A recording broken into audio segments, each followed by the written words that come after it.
The Bugalugs Bum Thief. It's a pretty good story. It's pretty weird. A little boy's bum gets stolen. I read this when I was 7. Apparently, I've written in here that I got it, or Mum wrote, I got it in Christmas, 1999. Okay. Skeeter Anderson woke up one summer morning to find that his bum was gone. He lay back on his bed and tried not to get upset. I'm still asleep, he thought. I'm dreaming. But he could hear crows cawing in the tree outside the window. And he heard boat engines starting up down at the jetty too, so he knew he was awake. He was not happy. Skeeter Anderson knew that his bum was gone because, as any sensible person knows, a missing bum makes a large dent in the back of the person. You feel like a turtle without a shell, a donkey without its tail. There were other clues too. When Skeeter sat on the edge of his bed, he slid straight down to the floor. Nothing to sit on.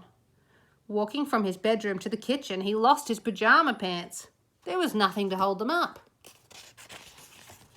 Mom, he called. Dad, something terrible. He stopped and stared.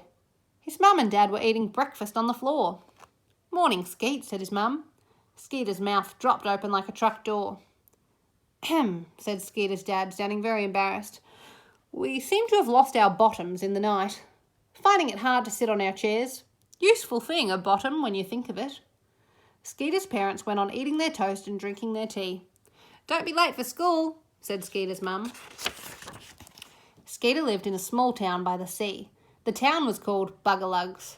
No one could remember who was to blame for thinking up such a dumb name for a town, and even if they could remember, no one was going to own up to it, because the people of Bugalugs were a bit proud. They were nice folks, but just a teeny bit vain. Bugalugs was 3 streets wide and was built next to a beautiful bay where fishing boats anchored. Behind the town was a great desert of white dunes. Every morning before the sun came up over the dunes, the fishermen of Bugalugs went out to catch crayfish. They put fresh bait in their traps every day, and the little red critters made gutses of themselves. As all sensible people know, a cray will eat anything except football boots, so bait is not hard to find. Every day, crayfish were pulled from the traps, still munching, and were sent all over the world so people could munch on them. That's how it was every day at Bugalugs, except today. Skeeter went to the window and saw Billy Marbles trying to ride past on his bike. Billy was sliding all over the place with his knees hanging over the handlebars, and there was Billy's sister Mavis walking to school with a big dent in the back of her dress. Skeeter ran into the street holding up his pyjamas, and right away he saw it. The whole town was the same. No bums. He ran inside and got dressed quickly. With some string, he tied his trousers on, and then he ran to his best mate's house. Mick Misery, his best mate, was always getting a hiding. Mick's mum was a real smacker. Smacking was her hobby. She walloped Mick for being early, she whacked him for being late, but this morning she wasn't getting anywhere at all. When Skeeter arrived, Mick's mum was swinging away, but every hit just swished past because Mick Misery was bumless. Mrs. Misery gave up glumly and sent them off to school. Mick whistled like a drunk canary, but Skeeter was worried. Maybe it's the ozone layer, he thought, or perhaps we're under attack from aliens, but there had to be an easier answer. It was an awful day at school, with nothing to sit on or to hold up their pants with. The kids at Bugalugs Primary didn't get that much time to learn. At lunch, Billy Marbles couldn't play Doogs at all. As any sensible person knows, a bum gives you balance, and you can't be school marble champ without balance. The footy team was useless, and the netballers got depressed. During spelling, Mr. Wally's shorts suddenly sprang off their safety pins and went scurrying down his long hairy legs like rats out of a tree. The kids laughed, they cacked themselves, and they all went home with piles of homework so big they needed their dad's wheelbarrows to get it home. After school, instead of doing his homework, Skeeter Anderson decided to do some detective work. He wrote it all out on a piece of paper. No one was talking about it all, embarrassed as they were, but it was pretty clear to Skeeter that at least 169 bums are missing. Scientific instruments show no alien interference, and binoculars show no missing bots plugging up the hole in the ozone layer. So he figured someone must have them. Someone must have burgled them, sneaking into everyone's bedroom with a torch and a pair of salad tongs, and got away with the lot. But Skeeter was a clever kid, a bit of a scientist really, because as any sensible person knows, you can't hide a town full of bums very easily. And in a town where barely anyone has a pair of buttocks to their name, a person getting about still wearing one was definitely suspicious. So Skeeter wired on a pair of running shorts and began to investigate. At the bakery, Hairy Hands was sweeping up, looking sad. "No one wants buns today, Skeet," said Hands. "Not that I can blame them. No donuts either. Nothing suspicious here." Skeeter went on to Mr. Rude the butcher, who had a rump steak special sign in his greasy window. That seemed a bit dodgy, today of all days, so Skeeter sneaked a look in the cool room, while the butcher was serving a customer. Nothing. Besides, Mr. Rude had been burgled, the same as everyone else. Nothing at the general store or the petrol station, and Mrs. Huge from the pub looked like a meat pie with a bite taken out of it. He tried the tip. There was always something useful at the tip, and the price was always right, but there were no second-hand backsides there today. In the dunes, he saw Mick Misery sliding down the slopes, having a great time.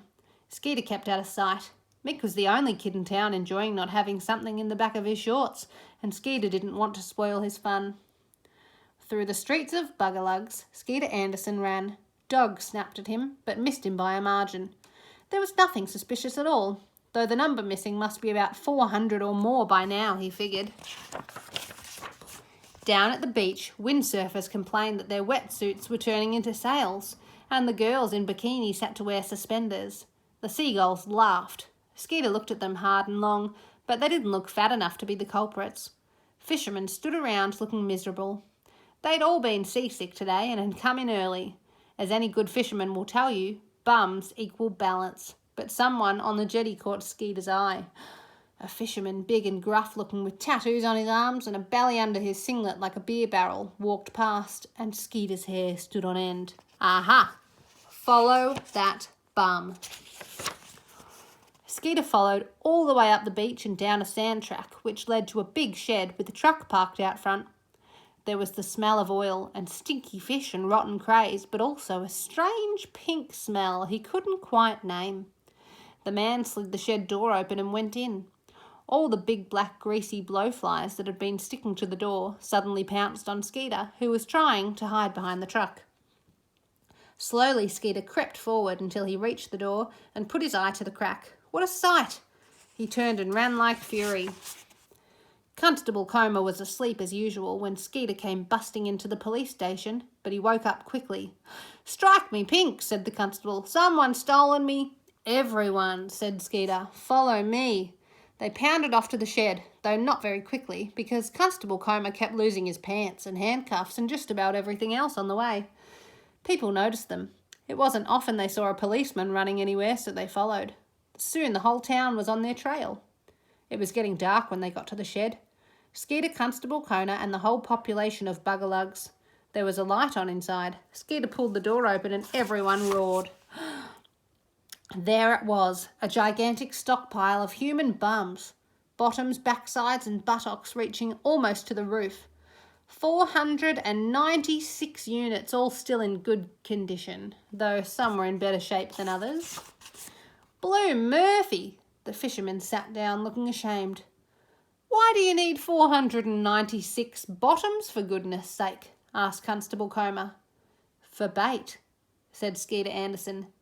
The crowd growled. Constable Coma put the handcuffs on Blue Murphy and he lost his pants yet again.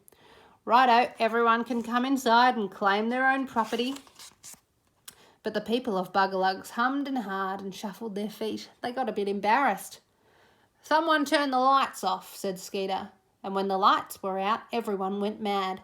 It was like a footy match in there. Hairy Hans liked the feel of a smooth pink one at the bottom of the pile. Skeeter's mum, who had a torch, saw one right up high that was small and peachy, and when she climbed up the pile began to quiver and shake. Billy Marble snatched one for himself and his sister. Mavis took two, and then when all those bottoms came crashing down on the crowd, clunking and bonking like 10 tons of ripe watermelons, shaking the ground, buckling the walls of the shed, sending the blowflies out to sea in a panic, and when someone finally turned on the lights, the town nearly died laughing. After that night, Bugalugs got back to normal. Well, almost normal. People looked a bit strange because they'd all been too proud to take their own bottoms back. Fat people had skinny ones and bald people had hairy ones.